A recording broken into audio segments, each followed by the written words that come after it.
Hello everyone, ఈరోజు మనం discuss చేయబోతున్నటువంటి topic name వచ్చి ఫుడ్ సెక్యూరిటీ, ఆహార భద్రత. సో ఆహార భద్రతకు సంబంధించినటువంటి కంప్లీట్ విషయాలు మనం ఈ క్లాస్లో డిస్కస్ చేసే ప్రయత్నం చేద్దాం. మనకి ప్రస్తుత ఆర్థిక పరిస్థితుల దృష్ట్యా ఆహార భద్రత అనేటటువంటిది చాలా ముఖ్యమైనటువంటి టాపిక్గానే ఉండింది. భారతదేశంలో పెరిగిపోతున్నటువంటి జనాభాకు అనుగుణంగా ఆహార ధాన్యాల యొక్క ఉత్పత్తి కూడా పెరగాల్సినటువంటి అవసరం ఉంది. మరి దేశంలో ఉన్నటువంటి జనాభా అంతటికి ఆహార భద్రత అనేది, ఫుడ్ సెక్యూరిటీ అనేది లభ్యమవుతుందా లేదా? ఫుడ్ సెక్యూరిటీ అనేది లోపించడం వల్ల దేశంలో ఎదుర్కొనేటటువంటి సమస్యలు, సో ఇవన్నీ కూడా మనం ఈ క్లాస్లో ఒక డీటెయిల్డ్ డిస్కషన్ చేసేటటువంటి ప్రయత్నం చేద్దాం. ఇది ఫుడ్ సెక్యూరిటీ అనగా ఆహార భద్రత, తెలుగులో మనం ఆహార భద్రత అని చెప్పి పిలుస్తాం. సో ఫ్రెండ్స్, ఇక్కడ what is food security? Food security అంటే ఏంటి? అసలు ఆహార భద్రత అంటే ఏంటి? So food security as defined by the United nations committee on world food security means that all people at all times have physical, social and economic access to sufficient, safe and nutritious food that meets their food preference and dietary needs for an active and healthy life. ప్రజలు వారి యొక్క సమర్థవంతమైనటువంటి ఒక healthy life lead చేయడానికి కావలసినటువంటి ఒక nutritious food అనేది, ఆ preference అనేది చెప్పేదాన్నే మనం ఫుడ్ సెక్యూరిటీ అంటాం. అంటే యునైటెడ్ నేషన్స్ కమిటీ ఈ ఆహార భద్రత అనే దానికి సంబంధించి యునైటెడ్ నేషన్స్ కమిటీ వారు ఒక నిర్వచనం ఇచ్చారు. వరల్డ్ ఫుడ్ సెక్యూరిటీ మీన్స్ అంటే ప్రపంచ ఆహార భద్రత అనగా దట్ ఆల్ పీపుల్ అంటే ప్రపంచంలో ఎక్కడున్నా కూడా ప్రజలు ఎట్ ఆల్ టైమ్స్ అంటే ప్రతి సమయంలో కూడా ఏ సమయంలోనైనా వారు చేసే ఫిజికల్ కానీ సోషల్గా కానీ అంటే భౌతికంగా అలాగే సామాజికంగా ఆర్థికంగా ఒక సఫిషియంట్ అండ్ సేఫ్, వారికి సరిపడా సేఫ్గా ఉన్నటువంటి న్యూట్రిషియస్ ఫుడ్ అనేది వారి యొక్క హెల్తీ లైఫ్ లీడ్ చేయడానికి అవైలబుల్గా, వారి యొక్క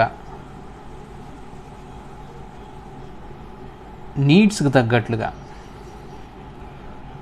వారి యొక్క హెల్తీ లైఫ్ లీడ్ చేయడానికి కావలసినటువంటి దాన్ని మనం ఫుడ్ సెక్యూరిటీ, ఆహార భద్రత అని చెప్పి పిలుస్తున్నాం.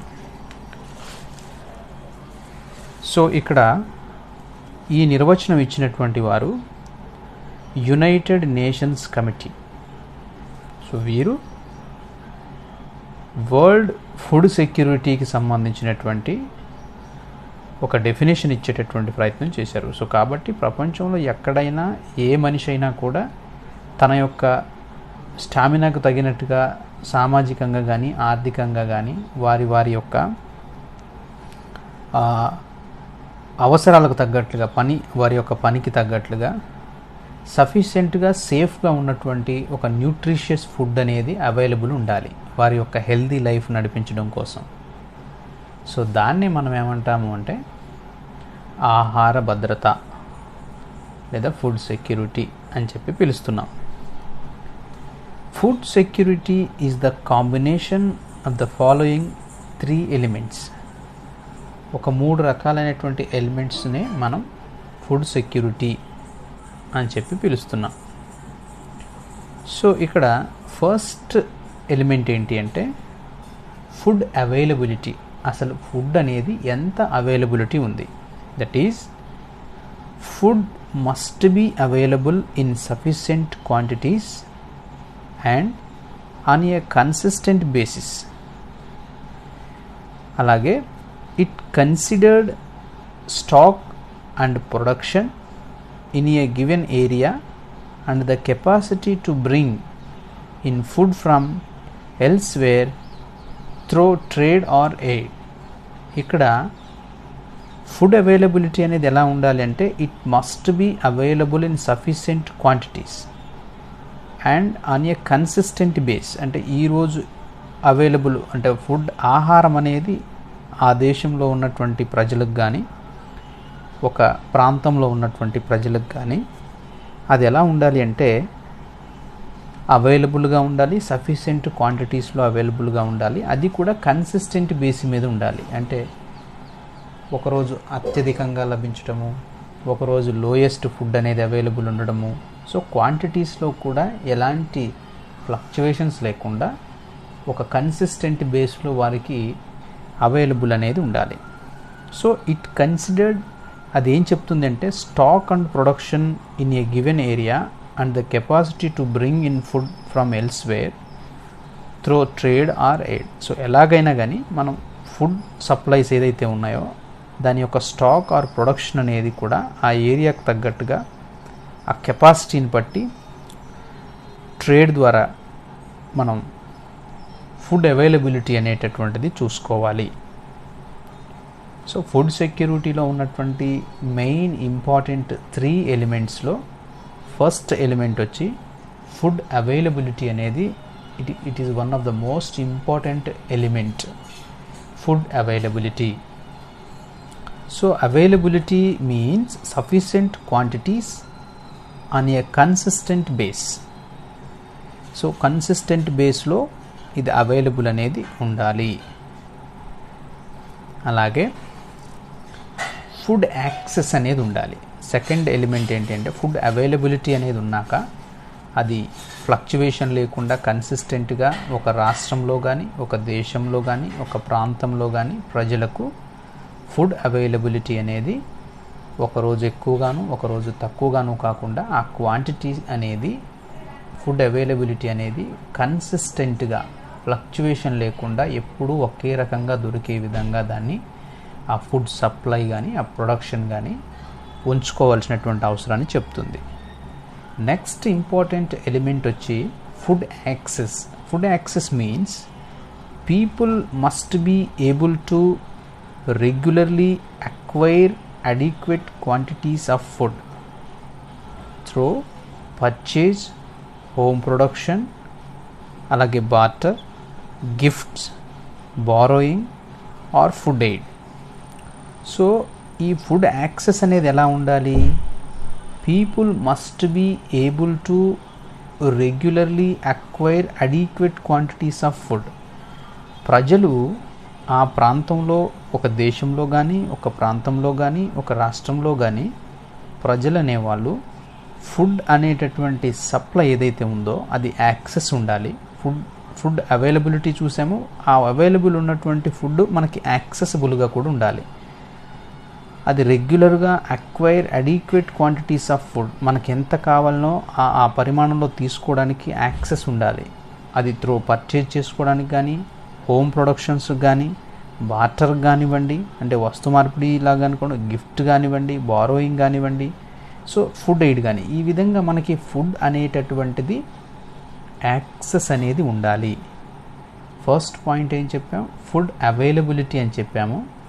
సెకండ్ ఇంపార్టెంట్ ఎలిమెంట్ ఏంటి అంటే ఫుడ్ యాక్సెస్ గురించి చెప్తున్నాము.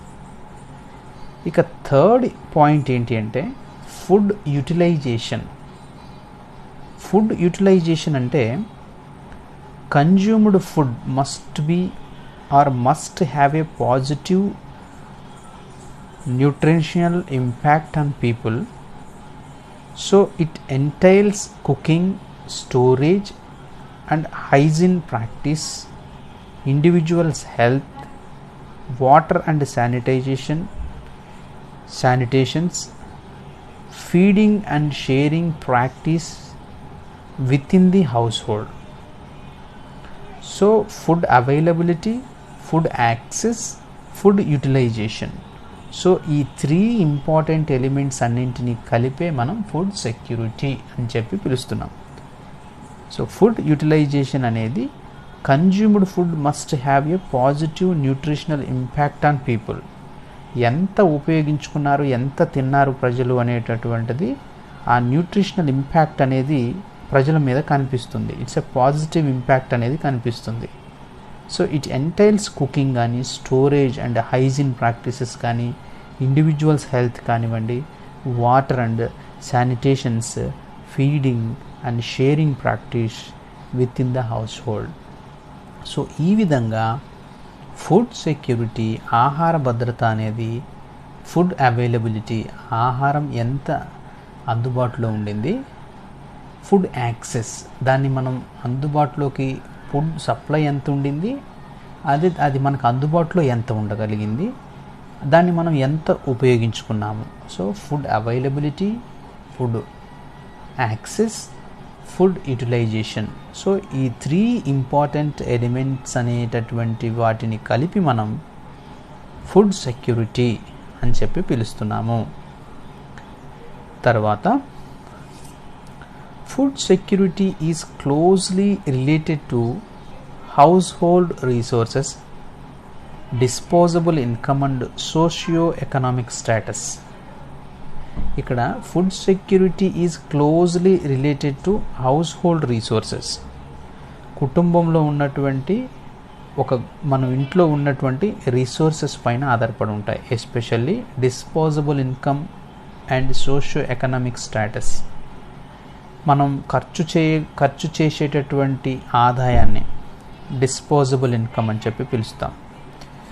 సో సోషియో ఎకనామిక్ స్టేటస్ మన యొక్క సామాజిక, ఆర్థిక స్టేటస్ పైన ఆధారపడి ఉంటుంది. So it is also strongly interlinked with other issues such as food price, global environment change, water energy and agriculture growth. So వీటన్నింటినీ కలిపి మనం food security is closely related to house hold resources పైన, disposable income and socio-economic status, and it's also strongly interlinked with other issues such as food price, global environment change, water energy and agriculture growth. So వీటన్నింటి పైన food security is interlinked or it is related to these all the things. So వీటన్నింటి పైన కూడా ఆధారపడి ఉంటుంది. తర్వాత why food security is important for a nation. ఎందుకు ఇది ఇంత ఇంపార్టెంట్ అనగా మనం ఒక్కొక్క పాయింట్ వైజ్గా చూస్తే, for boosting the agriculture sector. Why food security is important for a nation means it's a boosting the agriculture sector. So ఆహార భద్రత అనేటటువంటిది ఎందుకు ఇంపార్టెంట్ అంటే, అగ్రికల్చర్ సెక్టార్కి కొద్దిగా ఎనర్జీ ఇచ్చేటటువంటి విషయం. అలాగే for having a control on food, ఈ అగ్రికల్చర్ ప్రొడక్షన్ కనుక పడిపోయినట్లయితే the production level will be decrease, definitely the price of agriculture commodity will be increase. So ఇలా ఇంక్రీజ్ అవుతాయి కాబట్టి దానివల్ల ఇన్ఫ్లేషన్ అనేది వచ్చే అవకాశం ఉంటుంది. కాబట్టి సో మనం ఫుడ్ ప్రైస్కి సంబంధించిన, ఫుడ్ ఐటమ్స్కి సంబంధించినటువంటి ప్రైస్ కంట్రోల్లో ఉండడానికి కూడా మనం food security is a important for nation. అలాగే for economic growth and job creation leading to poverty reduction. ఇక్కడ ఎకనామిక్ గ్రోత్ కానివ్వండి, జాబ్ క్రియేషన్ కానీ, అలాగే పావర్టీ ఎరాడికేషన్ కానీ, ఇవన్నింటికి కూడా food security is interlinked. So కాబట్టి for boosting the agriculture sector, having control on food prices, for economic growth and job creation leading to poverty reduction. So that's why food security is important for a nation.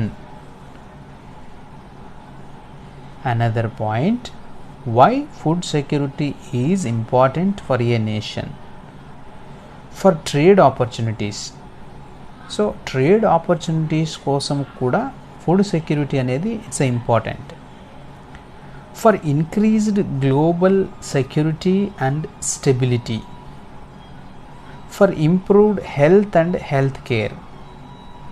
So మనకి ఆహార భద్రత కోసం ఇన్ని విషయాలు అనేవి దేశానికి ఇన్ని విషయాలు అనేది అవసరమైనటువంటి పరిస్థితిలో ఉండింది.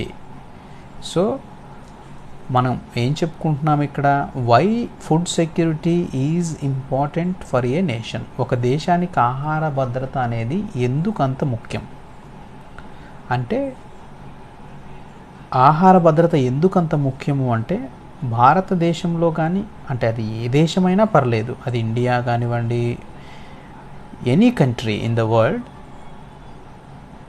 ఫుడ్ సెక్యూరిటీ ఆహార భద్రత యొక్క ఇంపార్టెంట్ ఆ దేశంలో అగ్రికల్చర్ని అంటే వ్యవసాయ రంగం యొక్క వృద్ధి రేటుని ప్రోత్సహిస్తుంది. అలాగే వ్యవసాయ రంగ వస్తువులైనటువంటి వాటి యొక్క ధరలను తగ్గిస్తుంది. అలాగే economic growth and job creation, ఆయా ఆర్థిక వ్యవస్థల్లో వృద్ధి రేటుకు, ఎంప్లాయ్మెంట్ జనరేషన్కు ఈ ఫుడ్ సెక్యూరిటీ అనేది పెరగడం వల్ల, ఆహార భద్రత అనేది సాధించడం వల్ల పావర్టీ ఎరాడికేషన్ అనేది సాధ్యమవుతుంది, పేదరికాన్ని తొలగించుకోగలుగుతాము. అలాగే వ్యాపారం యొక్క అవకాశాలు కూడా అందిపుచ్చుకోగలుగుతాము. ఒక దేశం సఫిషియెంట్గా ప్రొడక్షన్ సాధించినప్పుడు డెఫినెట్లీ ట్రేడ్ ఆపర్చునిటీస్ అనేవి ఉంటాయి.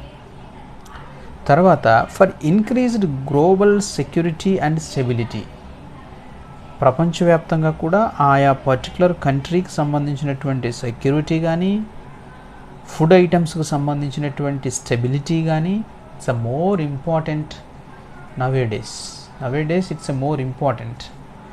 Food security is more important concept.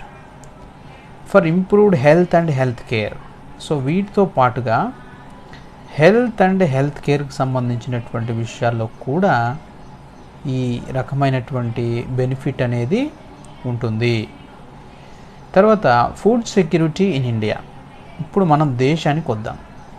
మనం ఇప్పటివరకు పరిశీలించాము, ఫుడ్ సెక్యూరిటీ అంటే ఏంటో చూసాము. ఆ తర్వాత ఫుడ్ సెక్యూరిటీలో ఉన్నటువంటి 3 ఇంపార్టెంట్ ఎలిమెంట్స్ని చూసాము. ఫుడ్ యాక్సెస్ కానివ్వండి, ఫుడ్ అవైలబిలిటీ కానివ్వండి, ఫుడ్ యూటిలైజేషన్ కానివ్వండి, ఈ మూడింటిని కలిపి మనం ఫుడ్ సెక్యూరిటీ, ఆహార భద్రత అని చెప్పి పిలుస్తున్నాం. ఇక్కడ ఇండియాలో ఉన్నటువంటి ఫుడ్ సెక్యూరిటీకి సంబంధించినటువంటి అంశాలను మనం ఒకసారి పరిశీలిస్తే, food security concerns can be traced back to the experience of the Bengal famine in 1943 during British colonial rule. During which about 2 million to 3 million people perished due to starvation. మనకి తెలుసు 1943లో బెంగాల్లో మనం తీవ్రమైనటువంటి కరువు సంక్షోభాలను ఎదుర్కొన్నాం. మనం బ్రిటిష్ కలోనియల్ పీరియడ్లో భారతదేశానికి స్వాతంత్రం రావడానికంటే ముందు బెంగాల్లో వచ్చినటువంటి క్షామం, సుమారు కొన్ని మిలియన్ మంది ప్రజలు ఆహార భద్రతా లోపం వల్ల చనిపోవడం జరిగింది.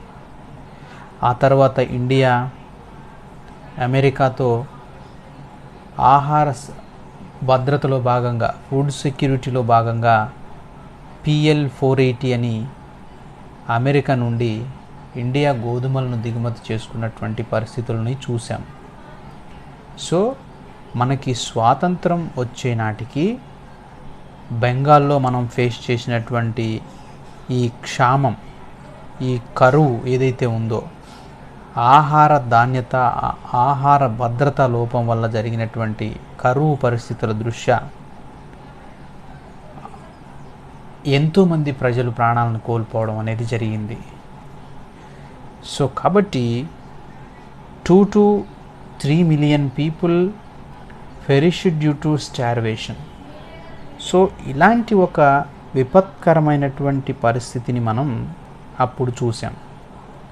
కానీ ఆఫ్టర్ ఇండిపెండెన్స్ 1947లో మనకి ఇండిపెండెన్స్ అనేది వచ్చిన తర్వాత ఇండియాలో ఒక సిస్టమేటిక్గా ఉన్నటువంటి ప్లానింగ్ కమిషన్ తీసుకొచ్చాం. సో ప్లానింగ్ కమిషన్ నుంచి మనం 12 ప్లాన్స్లో ఇండియా అనేది ప్రైమరీ సెక్టర్ అయినటువంటి అగ్రికల్చర్ పైన డిపెండ్ అయి ఉన్నటువంటి కంట్రీ కాబట్టి 100లో 63 మెంబర్స్ అగ్రికల్చర్ పైన డిపెండ్ అయి ఉన్నటువంటి దేశం కాబట్టి అగ్రికల్చర్కి ఇంపార్టెన్స్ ఇచ్చాము. ఇరిగేషన్ ప్రాజెక్ట్స్ బిల్డప్ చేశాము. ఆ తర్వాత గ్రీన్ రివల్యూషన్ తీసుకొచ్చాము. సో ఇలాంటి కొన్ని కారణాల వల్ల ఈ యాక్టివిటీస్ మూలంగా కొంతవరకు గ్రీన్ రెవల్యూషన్ సక్సెస్ అవ్వడం మూలంగా ఫుడ్ సెక్యూరిటీ అనేది ఫుడ్ డెఫిషియెంట్ నేషన్గా ఉన్నటువంటి ఇండియా విత్ ఇన్ ఇయర్స్లోనే, ఇండిపెండెన్స్ వచ్చినటువంటి కొద్ది కాలంలోనే ఫుడ్స్ గ్రెయిన్స్ సఫిషియెంట్గా ఉన్నటువంటి నేషన్గా మారింది. దానికి గ్రీన్ రివల్యూషన్ యొక్క సక్సెస్ని మనం చెప్పుకోవచ్చు. తర్వాత since attaining independence an initial rush to industrialize while ignoring agriculture, 2 successive droughts in the mid-1960s, and independence on food aid from the United States exposed India vulnerability to several shocks on the food security front. మనం ఇప్పుడే discuss చేశాము. మనకి ఎప్పుడైతే independence అనేది వచ్చిందో ఇండస్ట్రియలైజేషన్కి ఎక్కువగా కొంత ప్రాముఖ్యతనిచ్చారు. అగ్రికల్చర్కి కూడా ఇచ్చారు. బట్ అగ్రికల్చర్కి ఇచ్చేటటువంటి ప్రాముఖ్యతలో ఫస్ట్ 5 years ప్లాన్కి అగ్రికల్చర్కి ఇంపార్టెన్స్ ఇచ్చినప్పటికీ నెక్స్ట్ 5 years ప్లాన్లో ఇండస్ట్రియలైజేషన్ వైపు ఎక్కువగా ప్రియారిటీ ఇవ్వడం, కొంత అగ్రికల్చర్ అనేది డెవలప్ అవుతూ వస్తున్నప్పటికీ కూడా మనకి తీవ్రమైనటువంటి కరువు పరిస్థితులను ఎదుర్కొన్న తర్వాత 1960sలో గ్రీన్ రివల్యూషన్ అనేది రావడం జరిగింది. సో మనం చెప్పాము యునైటెడ్ స్టేట్స్ ఏదైతే ఉందో అమెరికా నుంచి మనం PL 480 కింద గోధుమలను కూడా దిగుమతి చేసుకున్నటువంటి పరిస్థితుల్ని మనం చూసాము. సో ఇలా మనకి తీవ్రమైనటువంటి వల్నరబుల్ సిచ్యువేషన్ని మనం ఎదుర్కొన్నాం. ఆ తర్వాత ఫుడ్ సెక్యూరిటీ విషయంలో కూడా మనం సఫిషియెంట్గా ఉండేటటువంటి కంట్రీగా కూడా అవతరించాం రానున్న రోజుల్లో. The country went through a green revolution in the late 1960s and earlier 1970, enabling it to overcome productivity stagnation and to significantly improve food grain production. ఇండియాలో గ్రీన్ రెవల్యూషన్ అనేది ఎప్పుడు వచ్చింది? గ్రీన్ రెవల్యూషన్ అంటే హరిత విప్లవం అని చెప్పి పిలుస్తాము. గ్రీన్ రివల్యూషన్ అంటే రివల్యూషన్ అనేటటువంటి పదం కూడా ఇక్కడ రివల్యూషన్ అంటే పోరాటము, ఏదో రక్తపాతము అనేటటువంటిది కాకుండా అసలు రివల్యూషన్ అనే పదాన్ని మనం ఎప్పుడు వాడతామంటే ఇట్స్ ఎ చేంజ్, ఒక మార్పుకు చిహ్నంగా ఉన్నటువంటి పరిస్థితిని మనం గ్రీన్ రివల్యూషన్కి అంటే రివల్యూషన్ అనేటటువంటి పదాన్ని వాడతాం. In 1960s and earlier 70s, enabling it to overcome productivity stagnation and to significantly improve food grains production.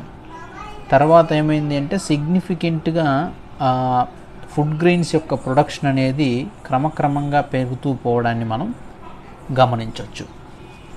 Improve చేశాం 1960s నుంచి ఎర్లియర్ 70s మధ్యలో ఇంప్రూవ్ చేశాం.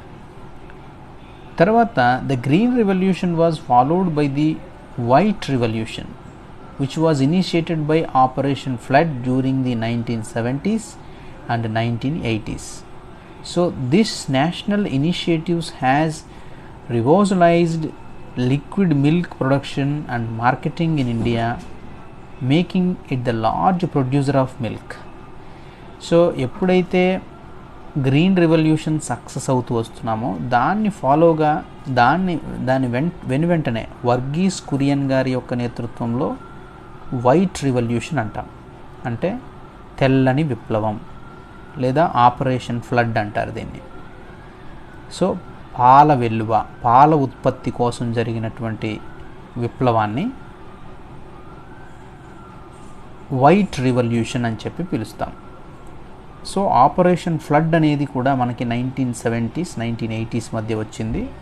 సో ఈ ఇనిషియేటివ్స్ వల్ల కూడా ఏమైందంటే మిల్క్ ప్రొడక్షన్లో కానీ మిల్క్ మార్కెటింగ్లో కానీ ఇండియా వరల్డ్లోనే సెకండ్ పొజిషన్లో ఉన్నటువంటి పరిస్థితి వచ్చింది.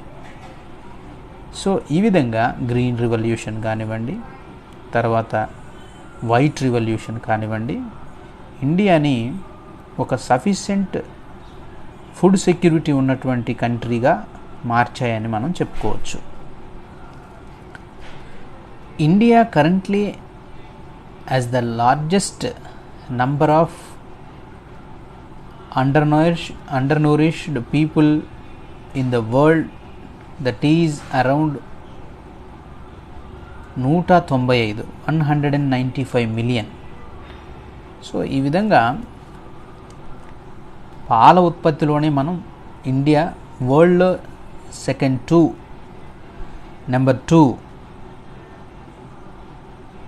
సెకండ్ పొజిషన్లో అనేది ఉండడాన్ని మనం గమనించాలి. Nearly 47 million or 4 out of 10 children in India do not meet their full human because of chronic undernutrition or stunting. ఇక్కడ పౌష్టికాహార లోపంతో పిల్లలు బాధపడేటటువంటి పరిస్థితి రావడం జరిగింది. నియర్లీ 47 million, 47 లక్షలు. ప్రతి 10 మందిలో అవుట్ ఆఫ్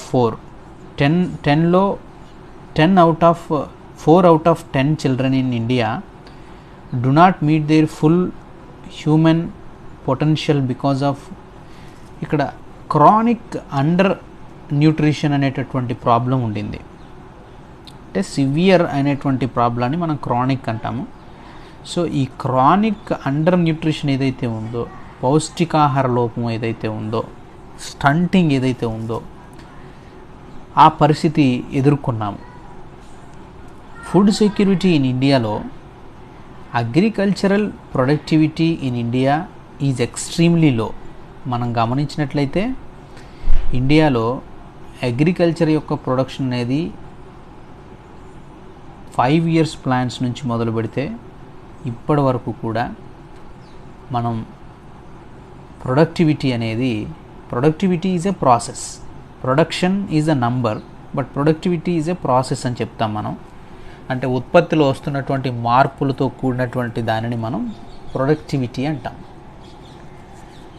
ఒక కంపెనీలో జరిగినటువంటి నంబర్ ఆఫ్ క్వాంటిటీస్ని లెక్క పెడితే దాన్ని ప్రొడక్షన్ అంటాం.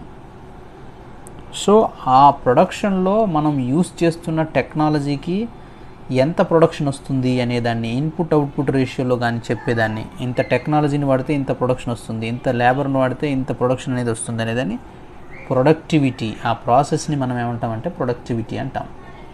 సో అగ్రికల్చర్లో ఏమవుతుందంటే రాను మన యొక్క ప్రొడక్టివిటీ అనేది మనం లేబర్ ఇంటెన్సివ్ కానీ క్యాపిటల్ ఇంటెన్సివ్ కానీ ఏది వాడినా కూడా మనకు వచ్చేటటువంటి అవుట్పుట్ అనేటటువంటి ప్రాసెస్ అనేది చాలా ఎక్స్ట్రీమ్లీ లో ఉండింది. సో ఇది ఈ 5 ఇయర్స్ ప్లాన్లో, ప్రతి 5 ఇయర్స్ ప్లాన్లో మనం దాన్ని ఇంప్రూవ్ చేయడం కోసం ప్రయత్నం చేస్తూనే ఉన్నాం. స్టిల్ మన యొక్క ఆబ్జెక్టివ్, మన యొక్క గోల్ అనేది ఏముండింది అంటే జీడిపిలో అగ్రికల్చర్ యొక్క ప్రొడక్షన్ ఒక 4% పెంచుకోవాలి అనేటటువంటి టార్గెట్ని పెట్టుకునే పరిస్థితికి వచ్చాం. So according to world bank figures, cereals yield in India is estimated to be 2,992 kg per hectare as against 7,318.4 kg per hectare in North America. So వీరి దగ్గర 7,000, నార్త్ అమెరికాలో 7,318 కేజీస్ అనేవి ఉంటే ఇండియాలో కేవలం 2,992 కేజీ అనేది ఉండింది. అంటే according to world bank figures, serials means ఏవైతే ఆహార ధాన్యాలు ఉన్నాయో, పప్పు ధాన్యాలు, సో వాటిని మనం సీరియల్స్ అంటాము. ఆ సీరియల్స్ యొక్క ప్రొడక్షన్ ఏదైతే ఉందో, ఆ క్రాప్ ఏదైతే ఉందో, అది కంపారిటివ్ నార్త్ అమెరికా, ఇండియా యొక్క పోర్షన్ అనేది చాలా తక్కువగా ఉండడాన్ని మనం గమనించవచ్చు. So according to FAO estimates in the states of food security and nutrition in the world 2008 report, about 14.8 of the population is under nourished in India. ఇక్కడ భారతదేశంలో mall nutrition ఎక్కువగా ఉన్నటువంటిది ఈ FAO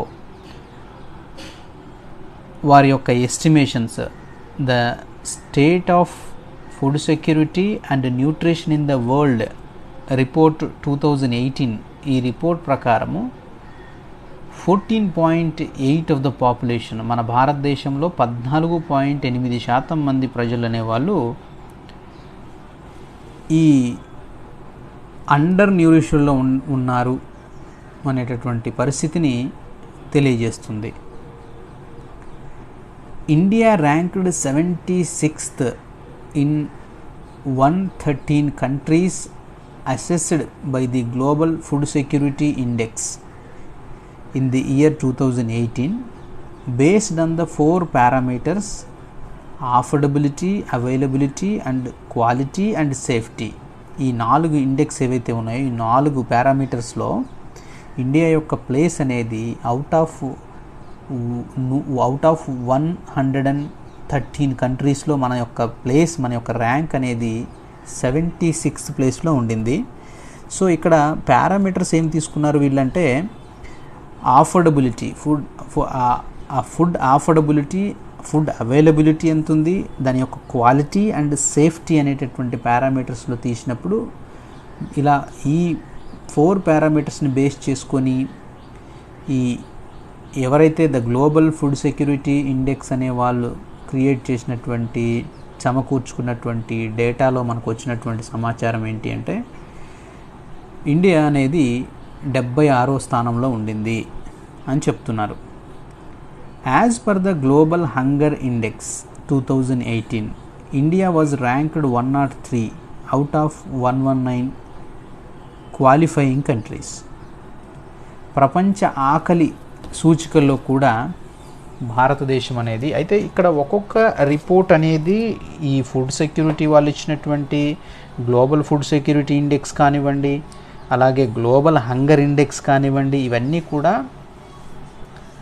ఆయా కంట్రీస్ ఇచ్చినటువంటి డేటాను బేస్ చేసుకొని తీసేటటువంటి results. వీటికి ఎంతవరకు రిలయబిలిటీ ఉండింది, ఎంతవరకు దీన్ని మనం బిలీవ్ చేయవచ్చు అనేది విషయాన్ని పక్కకు పెడితే ఒక పిక్చర్ అయితే కనిపిస్తుంది. వరల్డ్ వైడ్గా ఆయా సంస్థలు చేపట్టేటటువంటి స్టడీస్లో, వారి యొక్క సర్వేస్లో, ప్రపంచవ్యాప్తంగా ఇస్తున్నటువంటి ఒక ప్రొజెక్షన్లో మన యొక్క డైరెక్షన్, మన కంట్రీ ఏ డైరెక్షన్లో ఉండింది, ఏ ప్లేస్లో ఉండింది అనేటటువంటి ఒక పిక్చర్ అనేది కనిపిస్తుంది. కానీ సార్ లోతైన విశ్లేషణ చేసినప్పుడు వారు తీసుకున్నటువంటి పారామీటర్స్లో అన్ని కంట్రీస్ నుంచి వచ్చినటువంటి డేటాను బేస్ చేసుకుంటారు. కాబట్టి ఒక్కో కంట్రీలో డేటా ఒక్కో రకంగా ఉంటుంది, ఒక్కో కంట్రీ డేటా మరొక రకంగా ఉంటుంది. కాబట్టి ఈ రిపోర్ట్స్ యొక్క రిలయబిలిటీని మనం క్వశ్చన్ చేసుకోవాల్సినటువంటి పరిస్థితి వస్తుంది. సరే, ఎనీవే మనకు ఒక ప్రొజెక్షన్, ఒక పిక్చర్ అనేది ఇస్తున్నాయి. కాబట్టి ఈ ఇండెక్స్లు అనేవి గ్లోబల్ హంగర్ ఇండెక్స్ కూడా ప్రపంచ ఆకలి సూచికలో భారతదేశం యొక్క స్థానం 103 అనేది ఉండింది. అవుట్ ఆఫ్ 119 కంట్రీస్, 119 కంట్రీస్ని వాళ్ళు క్వాలిఫైయింగ్ కంట్రీస్ని వారి యొక్క పారామీటర్స్ ప్రకారం లిస్ట్ చేస్తే మన భారతదేశం 103వ స్థానంలో ఉండింది. అంటే ఆకలి సూచిక, ఆకలి తీవ్రత అనేది అత్యధికంగా ఉన్నటువంటి కంట్రీస్లో ఇండియా కూడా ఒకటిగా ఉండడం జరిగింది. According to global hunger index యొక్క ర్యాంక్ను బేస్ చేసుకొని చెప్తున్నాం మనం. సో ఇక్కడ ఛాలెంజెస్ టు ఫుడ్ సెక్యూరిటీ, మనం ఫుడ్ సెక్యూరిటీని సాధించాలి, అచీవ్ అవ్వాలి అంటే మన ముందున్నటువంటి ఛాలెంజెస్ ఏంటి అంటే, ఇక్కడ క్లైమేటికల్ చేంజ్ అనేటటువంటిది చాలా క్రూషియల్ పాయింట్ మన ఇండియాలో. So higher temperature and unreliable rainfall makes farming difficult. మనకి కొన్ని ప్రాంతాలు ఇండియాలో టెంపరేచర్ యొక్క తీవ్రత ఎక్కువగానే ఉంటుంది. కొన్నిసార్లు ఈ వర్షాకాల సీజన్ ఏదైతే ఉందో, రెయిన్ఫాల్ మాన్సూన్ సీజన్స్ ఏవైతే ఉన్నాయో, అన్రిలయబుల్ రెయిన్ఫాల్ అనేటటువంటిది ఉండడము. సో ఇవి రెండు కూడా డిఫికల్టీ. హై టెంపరేచర్ ఉండేటటువంటి climatical condition is danger, and ఈ అన్రిలయబుల్ రెయిన్ఫాల్ అనేది కూడా మనకి డేంజర్గానే ఉంటుంది. సో క్లైమేటికల్ చేంజ్ అనేటటువంటిది మనకు పెద్ద ఛాలెంజ్గా మారింది. తర్వాత lack of access to remote areas.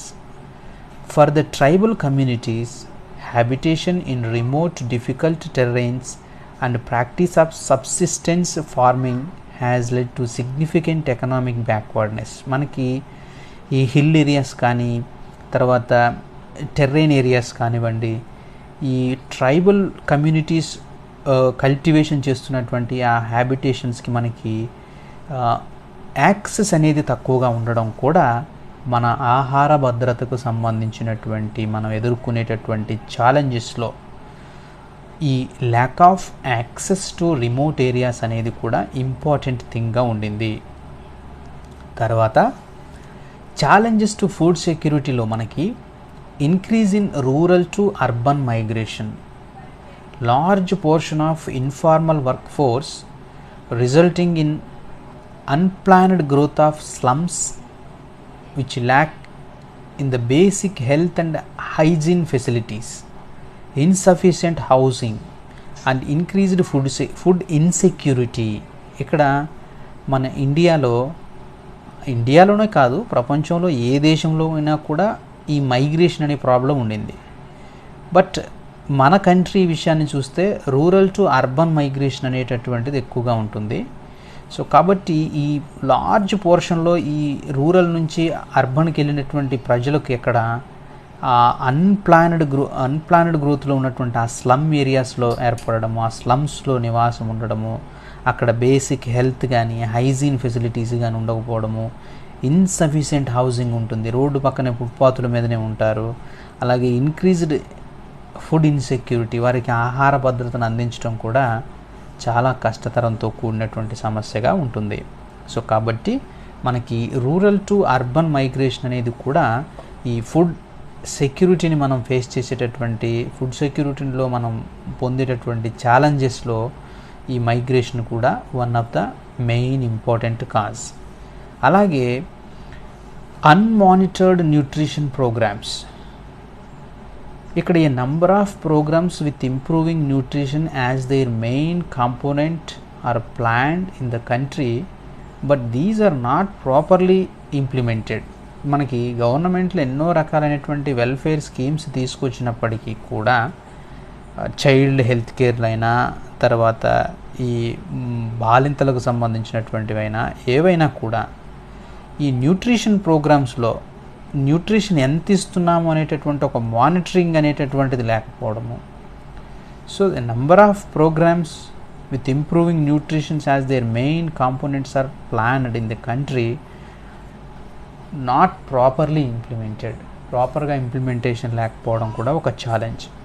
అలాగే మనం కొన్ని రీసెంట్ గవర్నమెంట్ ఇనిషియేటివ్స్ని ఒకసారి మనం పరిశీలిస్తే, నేషనల్ ఫుడ్ సెక్యూరిటీ మిషన్ అనేది తీసుకొచ్చింది ప్రభుత్వం. It is a centrally sponsored scheme launched in 2007. అలాగే its aims to increase production of rice, wheat, pulses, అలాగే coarse, cereals and commercial crops through the area expansion and productivity enhancement. So దీని యొక్క food సెక్యూరిటీకి సంబంధించినటువంటి national food security mission యొక్క main aim ఏంటి అంటే rice కానీ, గోధుమలు కానీ, అలాగే ఆహార ధాన్యాలు కానివ్వండి, వాణిజ్య పంటలు కానివ్వండి, వాటి యొక్క ఏరియా ఎక్స్పాన్షన్ పెంచడము, వాటి యొక్క ఉత్పాదకతను కూడా పెంచడము అనేటటువంటిది దాని యొక్క మెయిన్ ఇనిషియేటివ్గా ఉండింది. So it works towards restoring soil fertility and productivity at the individual farm level and enhancing the farm level economy. So ఈ ఎక్కడైతే కల్టివేషన్ చేస్తున్నామో ఆ ప్రాంతంలోనే దాని యొక్క ప్రొడక్టివిటీని, ఆ సాయిల్ ఫెర్టిలిటీని, ఆ భూమి యొక్క సారాన్ని కూడా పెంచుతూ ఉత్పాదకతను పెంచాలి అనేటటువంటిది దీని యొక్క ముఖ్య ఉద్దేశము. అలాగే the introduction of midday meals at schools. It is a centrally sponsored scheme which covers all school children studying in class 1 to 8 of government and government aided schools. Alage Anganwadi system to provide pregnant and lactating mothers. ఇక్కడ పాలిచ్చేటటువంటి తల్లులు కానివ్వండి, conceive అయినటువంటి ఈ pregnant ladies కానివ్వండి, అంగన్వాడీ సిస్టంలో కూడా మనం కొంత న్యూట్రిషన్ ఫుడ్ అనేది వాళ్ళకి డిస్ట్రిబ్యూట్ చేయడం అనేది జరుగుతుంది. అలాగే ఈ మిడ్ డే మీల్స్ అనేటటువంటి స్కీమ్ ఇంట్రడ్యూస్ చేసి అది దేశవ్యాప్తంగా ఉన్నటువంటి అన్ని government schools and government aided schools ఏవైతే ఉన్నాయో అవన్నింటిలో కూడా పిల్లలకి ఆహారాన్ని, మధ్యాహ్నం భోజన పథకం అనేది తీసుకురావడం కూడా గవర్నమెంట్ తీసుకొచ్చినటువంటి రీసెంట్ ఇనిషియేటివ్స్ ఏవైతే స్టెప్స్ ఉన్నాయో, ఫుడ్ సెక్యూరిటీని పెంచేటటువంటి స్టెప్స్ ఏవైతే ఉన్నాయో దాన్ని మనం ఒక గొప్ప ముందడుగుగా చెప్పుకోవచ్చు. అలాగే the national food security act 2013 entitle up to 75% of the rural population and 50% of the urban population to receive subsidized food grains under the targeted public distribution system. ఈ ప్రోగ్రాం ద్వారా నేషనల్ ఫుడ్ సెక్యూరిటీ యాక్ట్ అనేటటువంటి ఒక చట్టం ద్వారా 2013లో తెచ్చినటువంటి ఒక చట్టం, recent act, government చేసినటువంటి కార్యక్రమాలు. సో దాని ద్వారా ఏం చేశారు అంటే 75% ఆఫ్ ది రూరల్ పాపులేషన్, గ్రామీణ ప్రాంతాల్లో 70%, పట్టణ ప్రాంతాల్లో 50% వారికి సబ్సిడైజ్డ్ ఫుడ్ గ్రెయిన్స్ ఏవైతే ఆహార ధాన్యాలు ఉన్నాయో వారు తినేటటువంటి రైస్ కానివ్వండి, గోధుమలు కానివ్వండి, సీరియల్స్ కానివ్వండి, పల్సెస్ కానివ్వండి, వాటిని ఈ తక్కువ సబ్సిడీకి అంటే చాలా తక్కువ ధరలకే వారికి టార్గెటెడ్ పబ్లిక్ డిస్ట్రిబ్యూషన్ సిస్టమ్, ఈ రేషన్ షాపుల ద్వారా వాటిని అందించేటటువంటి కార్యక్రమాన్ని తీసుకురావడం జరిగింది. సో ఫ్రెండ్స్, ఇది ఇవాల్టి ఫుడ్ సెక్యూరిటీ అనేటటువంటి topic. So thank you for watching. Do subscribe academic discussions channel. Thank you.